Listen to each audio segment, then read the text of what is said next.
უკრაინაში განვითარებულ მოვლენებს ქართველი და რუსი ექსპერტები ეხმაურებიან. თორნიკე შარაშენიძის ინფორმაციით რუსეთის უკრაინის მიმართ შაუბნელ და ირაციონალურ პოლიტიკას ახორციელებს, რაც საბოლოოდ ვლადიმერ პუტინის კრახით დასრულდება.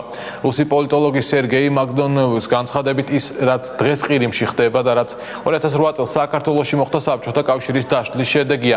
მისი აზრით, ასეთი დიდი სახელმწიფოს დაშლას დიდი დრო სჭირდება და შესაბამისად პროცესი რამდენიმე თვეში ვერ დასრულდებოდა.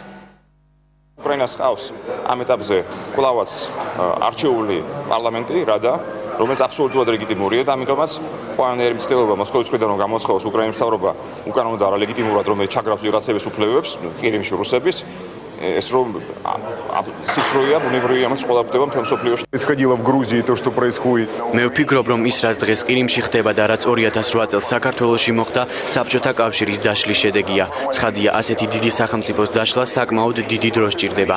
განსხვავება იმაშია, რომ როდესაც ვსაუბრობთ 2008 წელზე, აღსანიშნავია ის, რომ საქართველოსა და სამხრეთ ოსეთის კონფლიქტი დიდი ხანია გრძელდება და იქ ძალადობას ჰქონდა ადგილი.